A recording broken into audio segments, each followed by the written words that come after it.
Bom, pessoal, a ideia... Tudo bem? Meu nome é Alexandre. A ideia é a gente conversar um pouco aí sobre um protocolo e um software chamado Red Matrix, né? Não sei se vocês estão aí, já ouviram falar, se estavam sentados aí da última sessão e continuaram sentados. Acho que podia, na verdade, até fazer uma coisa, pessoal, a gente sentar por aqui perto, já que tem pouca gente, né? Apesar que para mexer ali, eu não tem como muito eu ficar aqui embaixo, né? Deixa eu ver. Não, tudo bem. Mas o começo daqui, na verdade, era mais...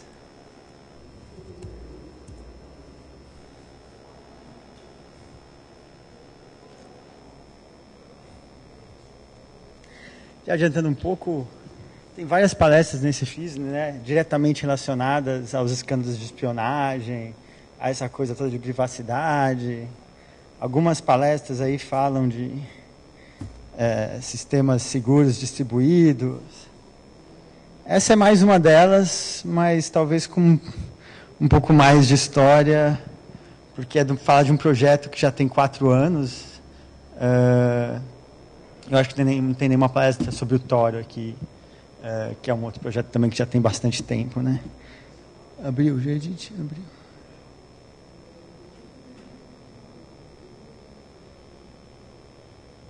Ok.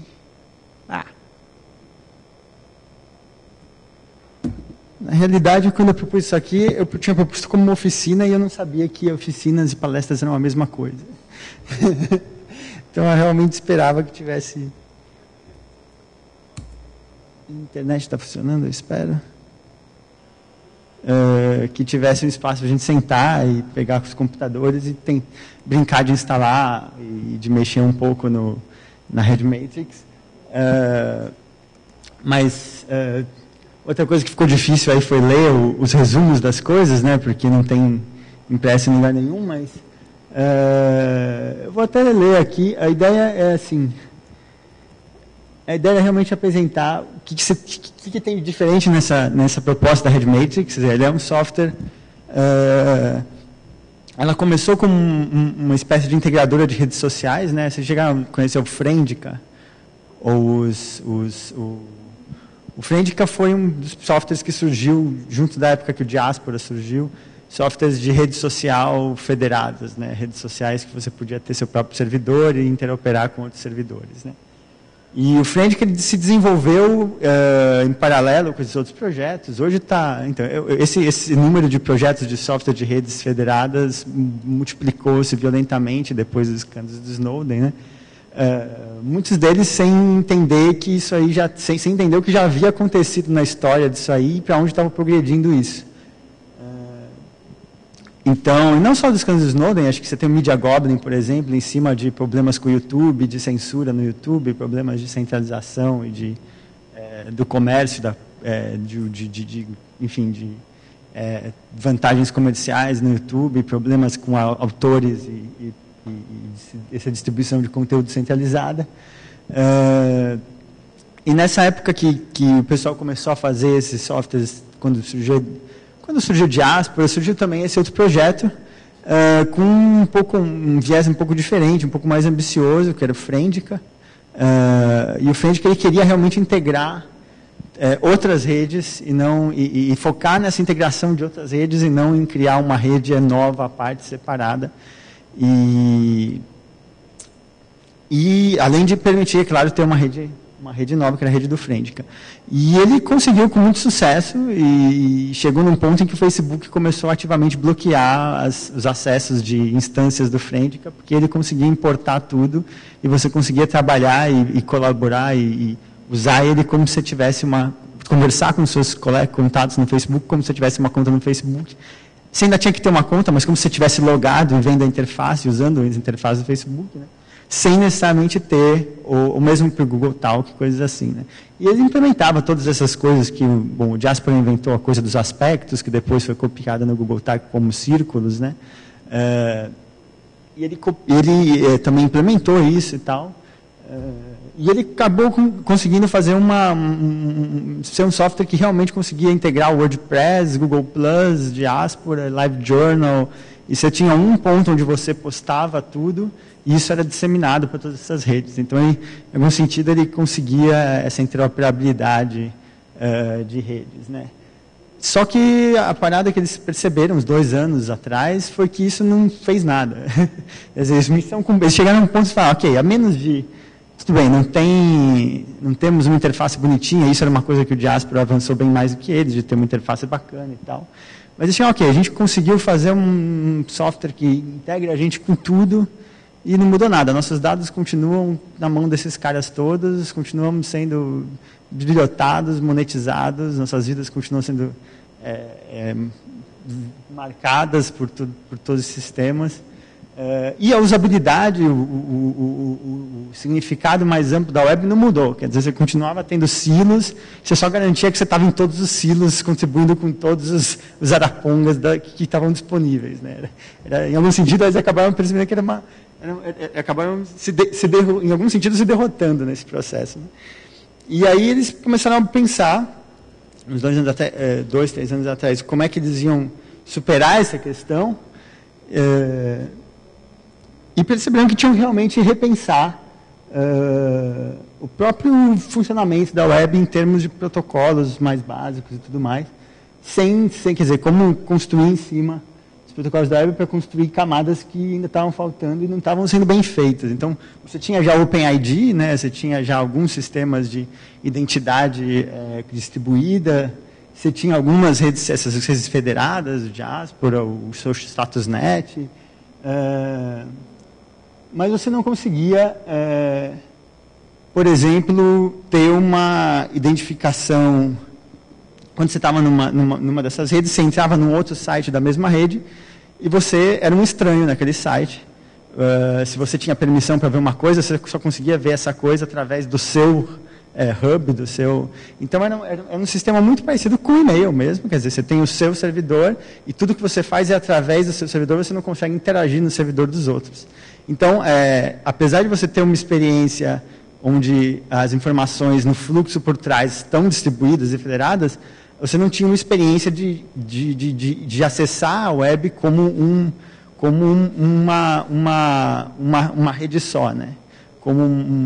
Que é a experiência que é uma das características que faz esses grandes silos serem interessantes, que é você acessa tudo de todo mundo, e eles têm a capacidade de, centralizando as informações, definir o que é privado, o que não é, o que é acessível, o que não é, e te dá uma interface única, um caminho por onde você pode acessar tudo sem que você tenha que ficar num canto com suas características isoladas e os outros nos outros cantos deles e se comunicando só pelos servidores por trás, né? Então, a ideia que eles tiveram foi a gente precisa criar um sistema que permita a web ser um espaço onde, se eu quiser, eu caminho por ela, eu caminho por esses diversos espaços já identificados. Esses espaços sabem quem eu sou, sabem o que eu posso ver, sabem o que eu não posso ver. E isso permitiria criar uma espécie de lista de controle de acesso que fosse completamente distribuída por toda a web. Quer dizer, eu teria uma capacidade de qualquer site que eu acessasse dentro dessa rede poderia saber o que eu tenho ou não, quem sou eu e o que eu tenho ou não acesso. E mais do que isso, eles também perceberam que havia um outro problema básico, que era você continuava preso ao sistema de DNS. Então, você tinha essa identidade lá, mesmo no mais radical desses sites de web distribuída, você ainda era o Joãozinho, servidor do Joãozinho. Quer dizer, assim, a sua identidade ainda era muito associada a um domínio, né? E eles perceberam que isso não dava para... isso é uma coisa que, por outro lado, os serviços peer-to-peer, né, já não têm essa propriedade. Então, a questão é, será que... Só que os serviços peer-to-peer não se dão muito bem com publicação de conteúdo. Se você tentar usar Freenet, tem um overhead muito grande. Quer dizer, faz sentido trabalhar com peer-to-peer para publicação de conteúdo quando você quer garantir um nível de anonimidade absoluto, né, um nível de segredo absoluto, uma coisa muito mais extrema que existem esses projetos como a Freenet e o os sites dentro do Tor, né? Mas você tem daí todo um overhead dessas redes de anonimização que quebra um pouco isso. E como você pode fazer um meio termo entre o que seria uma coisa que sai um pouco dos serviços puramente federados baseados em DNS, como o próprio e-mail né? Baseados num usuário-servidor, nesse modelo, a conta usuário-servidor, e um pouco na direção do que é um serviço peer-to-peer, onde você é identificado por uma chave criptográfica, né? Então, junto com essa,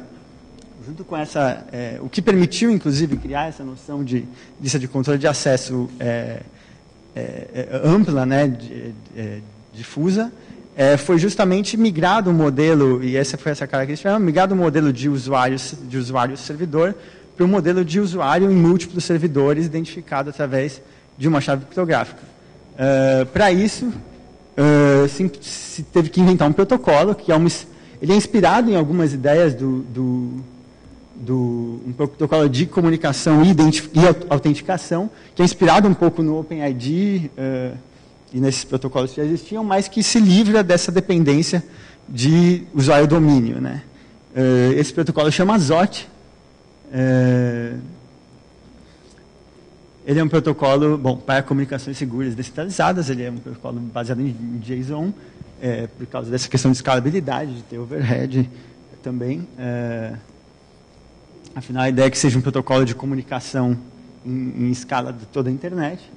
Ele resolve alguns problemas desses sistemas federados. Então, primeiro, ele promove essa descentralização completa das comunicações, desvinculando a identidade dos servidores e domínios.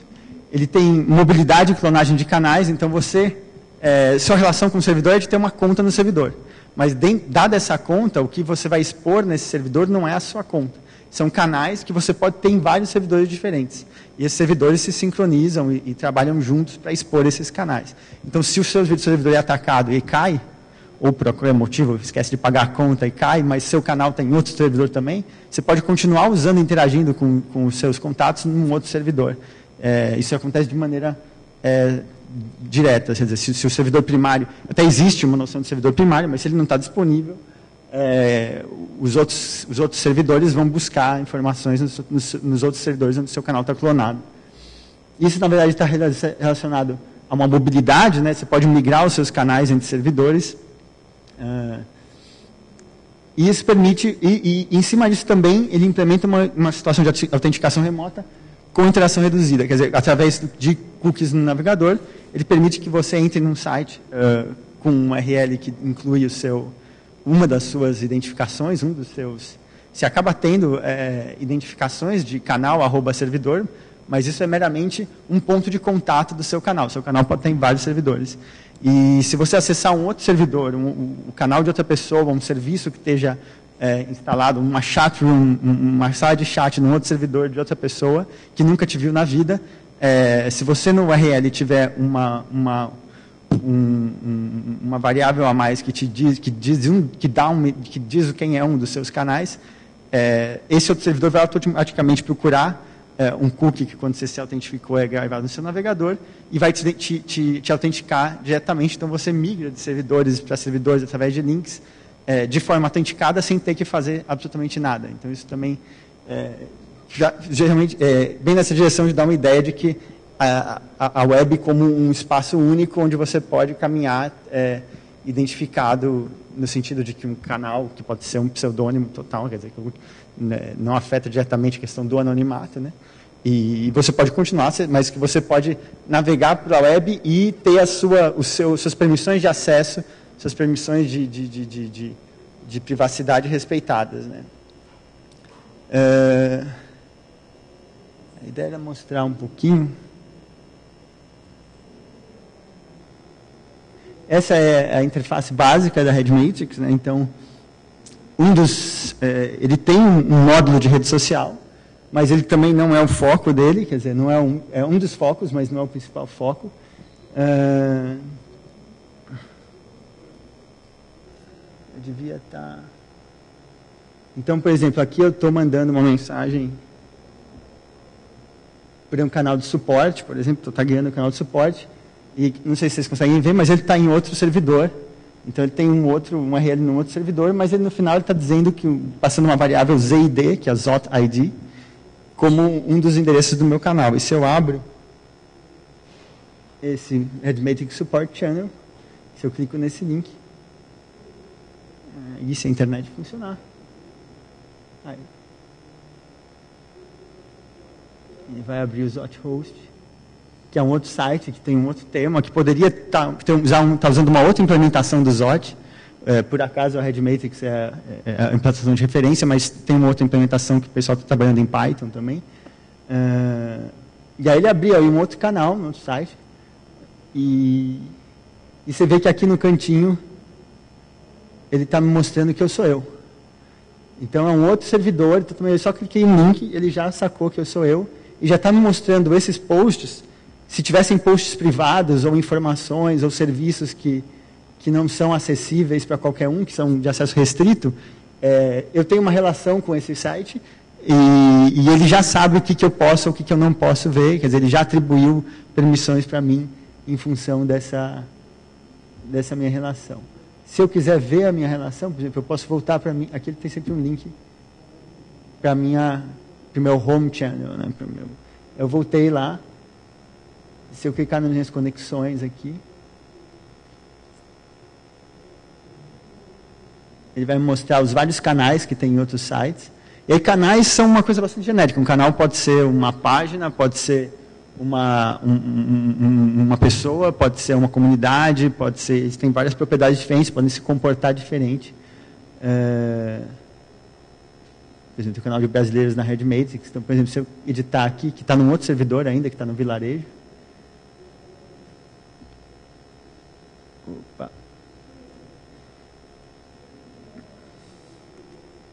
E aí eu posso ver aqui qual a relação que eu tenho com aquele canal. E essa é a relação que é passada, que é respeitada automaticamente, seja onde eu for dentro desses sites da Matrix.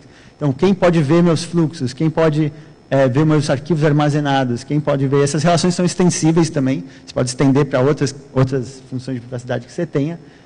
Quem pode me enviar mensagens, então tem algumas funções de acesso de leitura, algumas são funções de acesso de escrita.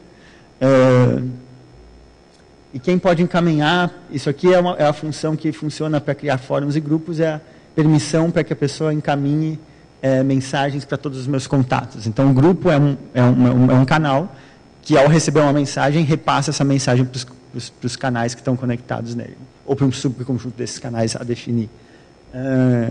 Então, você tem... E essa lista de controle de acesso, ela é válida por toda a matriz, quer dizer, você tem... você tem uma web, dentro da web, onde privacidade e controle de acesso é uma característica inerente, onde a autenticação é uma coisa natural, onde você não tem que fazer nada para estar autenticado e ser reconhecido nos lugares. Se você não quisesse autenticar, bastaria entrar naquele link sem o ZOT ID no final do URL, e aí apareceria um botãozinho para você autenticar se você quisesse, aí você inseriria o canal com o qual você quer ser autenticado.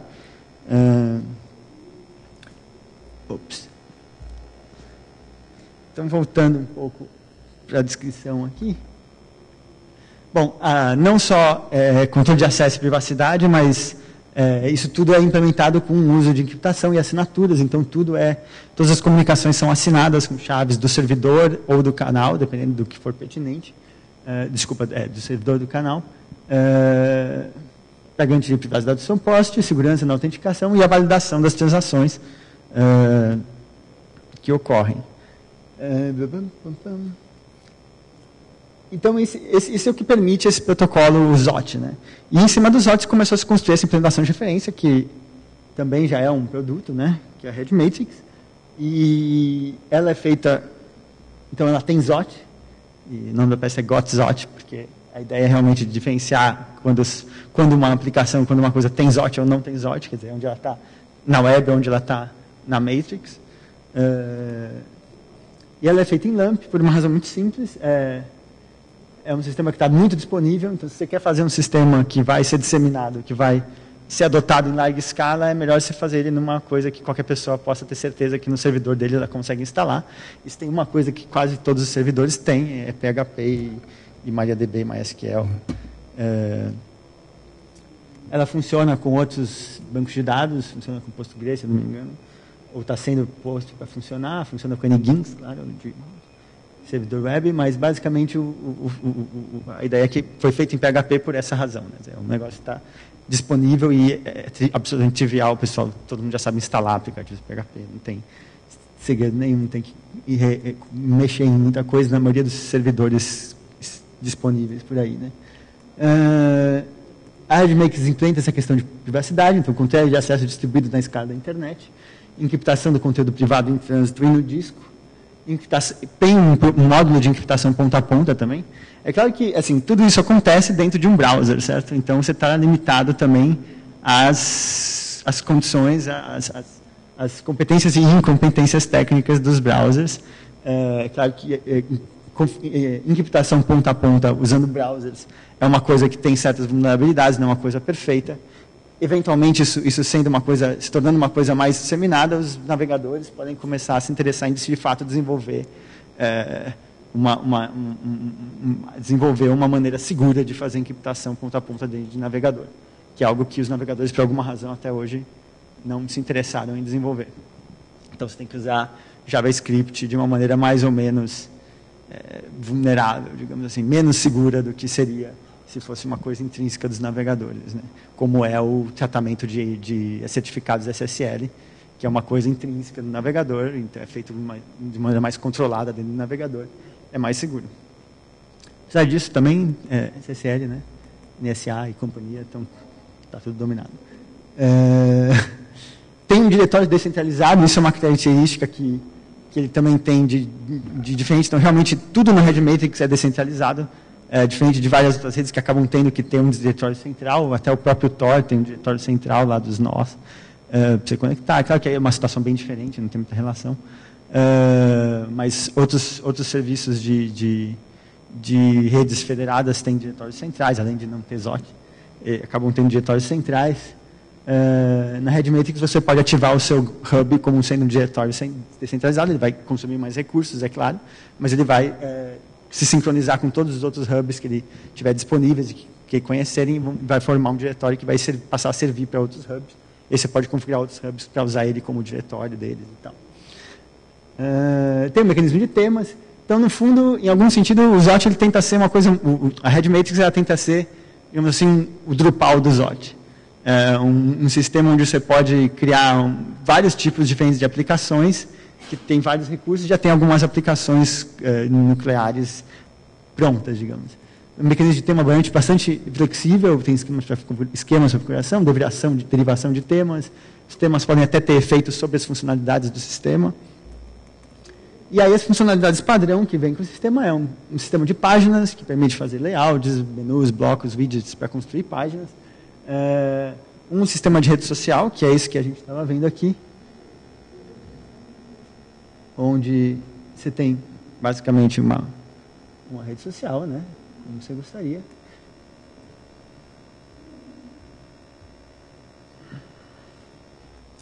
E um sistema de... E algumas coisas interessantes, eles permitem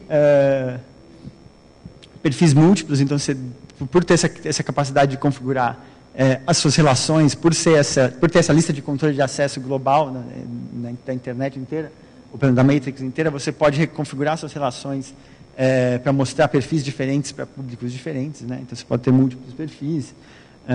E essa rede está integrada com álbuns de fotos de armazenamento, tem álbuns de fotos, nada demais. Bookmarks, enfim, tem várias funcionalidades básicas aí que se usam em rede. E armazenamento, ele permite acesso por WebDAV, então ele também pode ser acessado do desktop.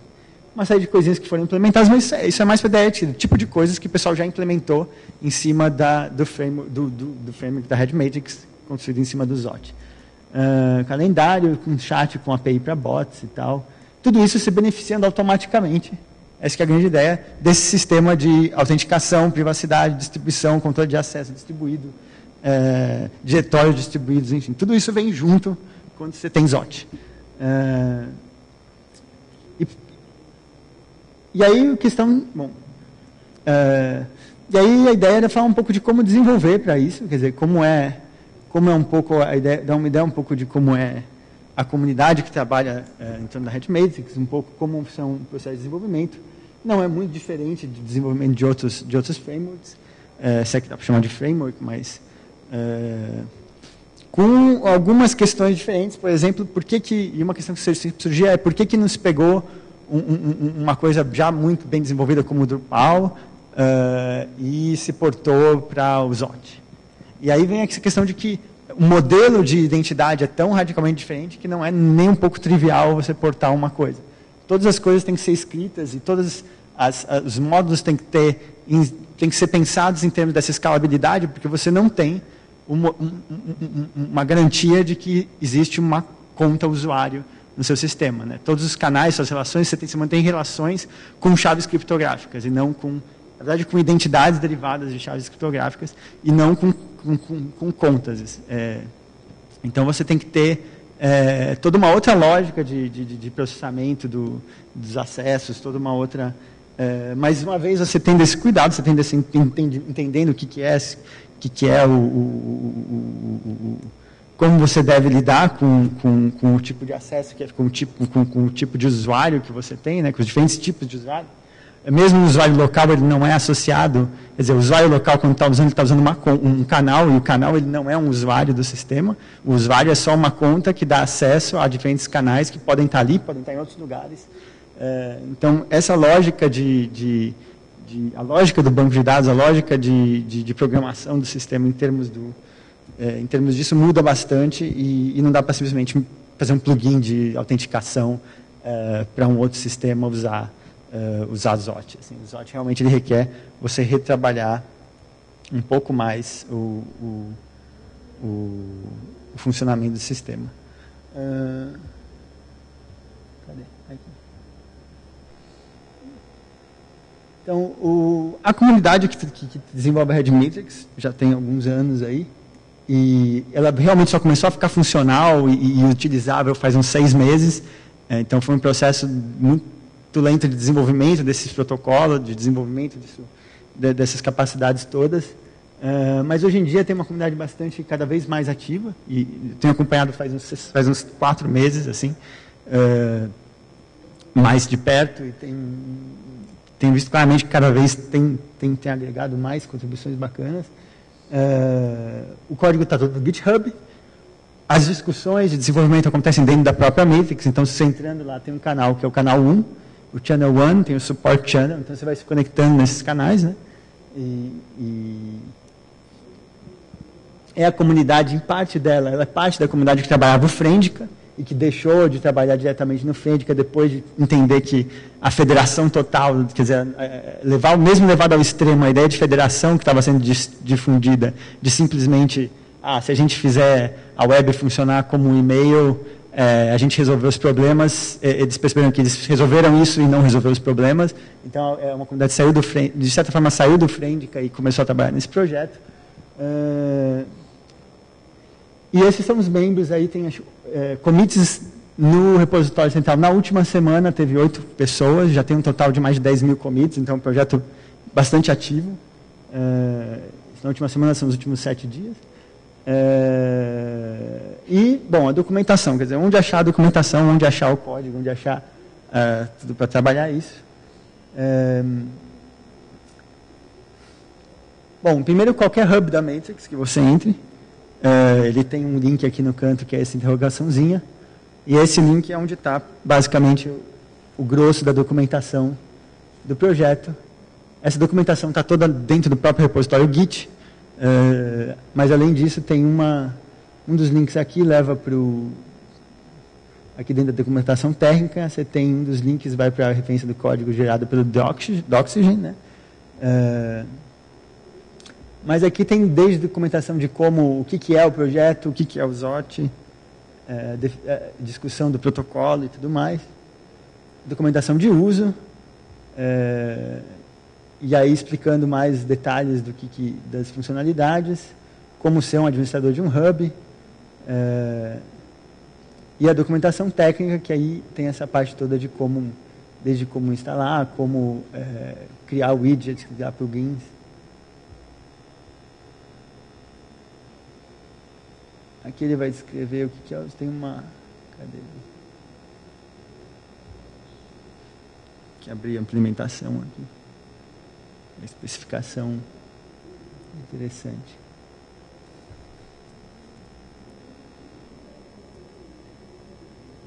Esse link vai dar lá na wiki do GitHub. E aí tem a explicação completa do que é o ZOT, quais são as questões que ele vai abordar, né? Como eu falei, isolar a identidade do sistema DNS, criar a mobilidade dos seus canais, essa interação invisível ou reduzida e questão da performance para que seja uma rede realmente funcional.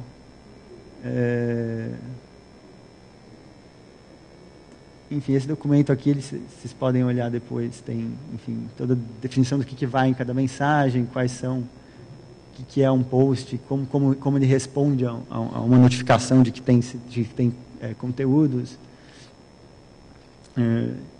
É bastante coisa, então eu acabei resolvendo não ir olhar detalhes específicos, que senão o tempo já ia embora.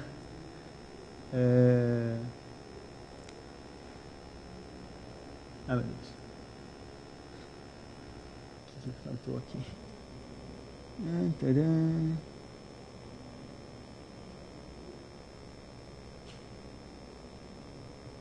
Sim, então. E aí, dentro quer dizer, coisas que que é possível desenvolver dentro da RedMatrix,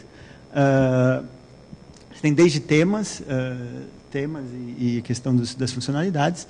Aí você pode, além dos temas, você tem várias possibilidades de estender a RedMatrix e trabalhar com o ZOT. A primeira é desenvolver, começando por você tem uma API que é baseada na API do Twitter para desenvolver aplicativos outros, então você pode se comunicar diretamente com a RedMatrix usando qualquer um desses aplicativos que tenha sido desenvolvido para ser compatível com a API do Twitter, desde que eles permitam configurar o ponto de entrada, né? Então, os aplicativos que usam StatusNet, por exemplo, StatusNet foi o que primeiro fez uma extensão da API do Twitter, e a RedMatrix ela faz uma extensão da API do StatusNet, porque ela tem um modelo de privacidade muito mais complexo, tem um modelo de autenticação mais complexo, então ela permite, por exemplo, você tem vários canais associados a uma conta, enquanto nesses outros serviços uma conta é um canal, né? Uma conta é um ponto de comunicação. Isso tudo está naquela documentação mesmo. E aí os dois outros caminhos é o desenvolvimento de add-ons, de plugins, e que é um mecanismo normal de desenvolvimento de plugins por hooks, e você basicamente registra o seu gancho, faz o que você precisa dentro daquele espaço.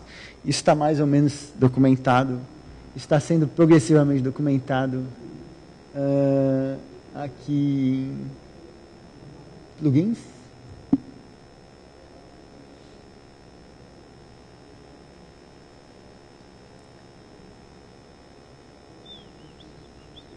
Então, aqui tem mais ou menos o processo básico de como desenvolver um plugin. Você vai ter que ter uma função que carrega ele, uma função que descarrega ele, eventualmente uma função que, na hora de instalação, se você precisar modificar o esquema do banco de dados. Não tem muito semelhante a desenvolver um plugin para outros sistemas como o Drupal e companhia, né?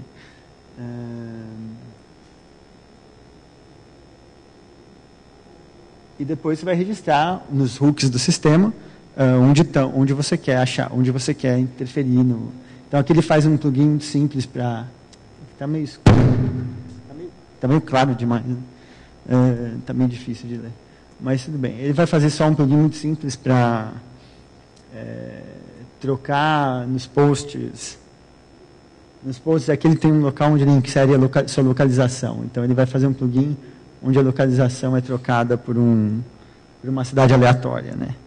Então ele vai, ele se engancha no hook de novos posts. Quando você posta, ele vai lá, sorteia numa lista de cidades e troca o valor da chave location do item que você está postando para a cidade que ele quer. Os plugins podem modificar, inserir conteúdo no HTML gerado, enfim, inserir JavaScript, dá para fazer o de sempre.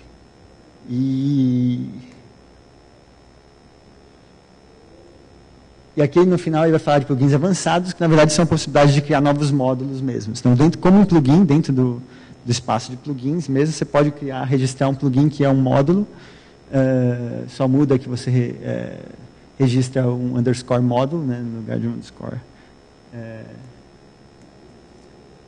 E aí você vai ter um acesso muito mais, no lugar de ter acesso por hooks, você vai ter acesso a um URL, e esse URL que você definir vai carregar diretamente o seu módulo, e você vai poder operar diretamente em todas as funções do sistema, como se você estivesse, enfim, executando o interpretador, como se fosse uma parte do código da própria Rede Matrix mesmo.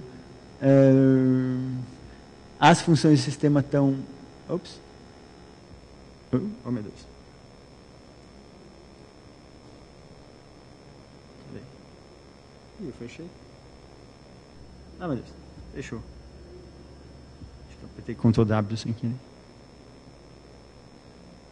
Mas naquela própria página de ajuda também estão descritas as funções do sistema, quais são as chamadas de sistema. E deve estar descrito um pouco como lidar, e olhando um pouco essa página dos plugins, dá para entender um pouco como você tem que lidar de forma diferente com usuários locais, usuários que têm uma conta e estão acessando a partir de um canal do sistema, como você reage quando é um usuário que não está acessando para um canal do sistema, mas que está identificado por uma ZOT-ID, né? E como lidar, quer dizer, você tem que tratar esses casos, o usuário que é do sistema, o usuário que está identificado por uma ZOT-ID, do qual você tem acesso a toda uma lista de permissões, a toda uma estrutura de relacionamento que você tem com aquele indivíduo, e o usuário que não está cadastrado, que está acessando de forma, digamos, não identificada. Não menos anônima do que está identificado, mas não identificada.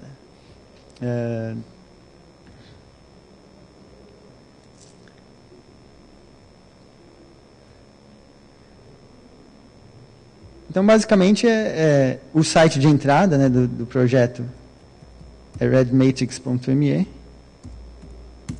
Quer dizer, site de entrada é um dos hubs. Na verdade, todos os hubs têm esse ícone. Qualquer hub que você entrar, normalmente na página principal, se esse cara não mudou muito o tema, vai ter essa interrogação. Oi, meu Deus. Ah, não, vocês não estão vendo nada, estou com um negócio aqui. Vai ter essa interrogação onde você acessa o help, né? Aqui é onde você acessa o diretório, então, se eu abrir aqui, por exemplo.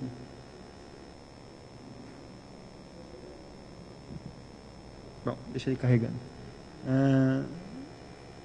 Aqui é o redmatrix.me, ele tem um pouquinho mais de descrição do que é. Tem uma série de hubs públicos, então se você quiser entrar no hub público, você pode entrar aqui no redmatrix.me, ele dá uma lista de hubs públicos, que na verdade essa lista existe também em todos os outros hubs. Então, esse site não tem nada de especial, é só um site que a gente acaba usando como... E aí esses são hubs que o pessoal pôs para que qualquer um possa registrar. Tem muitos outros hubs, muitos hubs que permitem registro público, mas que não quiseram ser listados aqui também.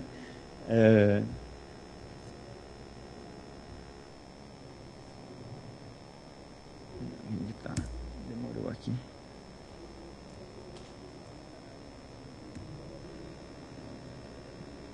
Aqui ele está listando, por exemplo, o diretório de canais. Então, esses últimos são criados num pod chamado Liberty Pod, esse aqui no Lostons Vault, ZOT-ID, Friend Carreg. Eles permitem, esse diretório permite busca, enfim, toda uma série de... E tem várias páginas aí para você ficar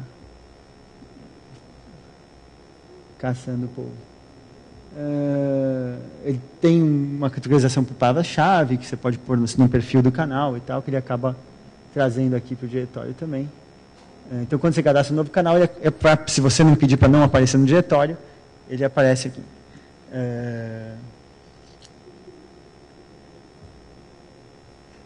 Aqui são os servidores para se cadastrar e ver como funciona. E essencialmente, uma vez dentro, você vai acompanhando achando o canal 1. Então, por exemplo, você entrar aqui, aqui mesmo, se você entrar. Aqui é a busca geral, né? Então ele já achou, se você digita alguma coisa, ele acha os usuários de vários hubs diferentes que tem o ano no nome. O canal 1 está aqui. Ele vai me achar o canal 1. E eu já posso entrar lá e, eventualmente, se eu não estiver conectado ainda, ele vai me dar a opção de conectar com o canal 1, que é onde acontecem todas as discussões.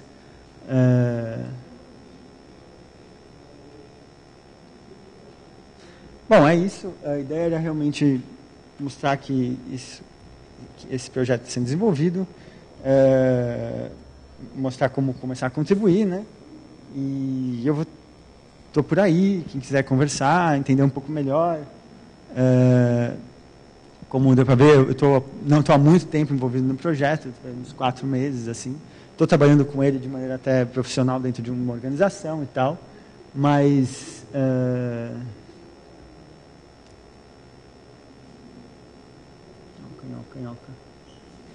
Enfim, tem muita coisa sobre cada uma das características aí que dá para brincar e das possibilidades.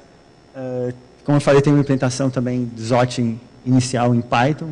Para quem prefere, acha mais legal brincar com Python, se quer construir algum tipo de aplicativo. Vocês veem que para escrever para um canal, você pode só mencionar o canal ou você pode vir na página do canal. Olha só, aqui eu não estou autenticado, certo? Mas eu estou autenticado no meu hub aqui. Então, se eu venho aqui e clico no cadeado, ele não está me dando a possibilidade de escrever no canal, porque eu não estou autenticado, não tenho as permissões, eu estou num outro site, que não é o meu site, não sabe o que é. Se eu tivesse entrado aqui por um link dentro da Red Matrix, ele teria passado o meu Zot ID, já estaria autenticado. Como não está, eu posso entrar aí.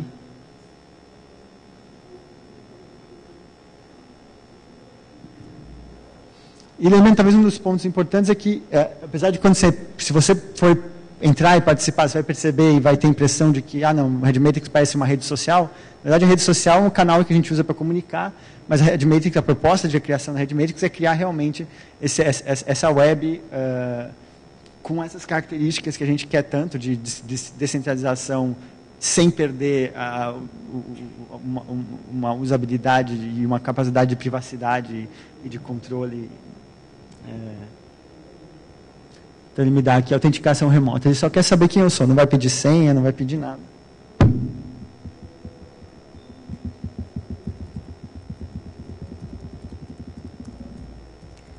Quer dizer, com qual canal eu quero me identificar, já que eu não vim de um canal diretamente para aí, né?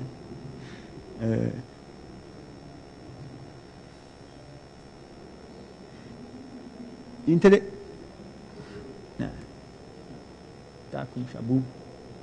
Shabu, sempre dá Shabu, né? Será que eu não estou bem colocado? Que eu fechei o meu navegador, né? Quer ver isso? Bom, e era realmente apresentar essa nova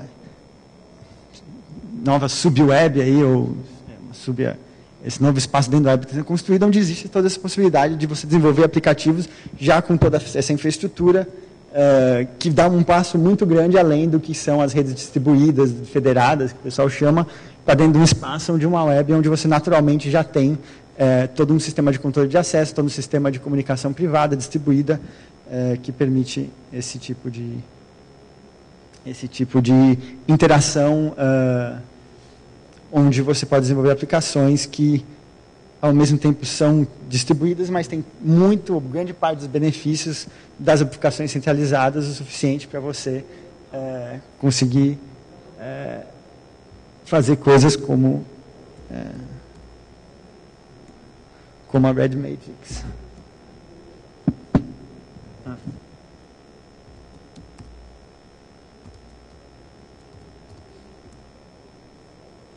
Ele não funciona lá porque não estava registrado mesmo. Bom, não sei se tem comentários, perguntas, acho que não sei se... Normalmente, quem se interessar e quiser conversar um pouco sobre o projeto, eu vou estar por aí. E obrigado aí pela atenção.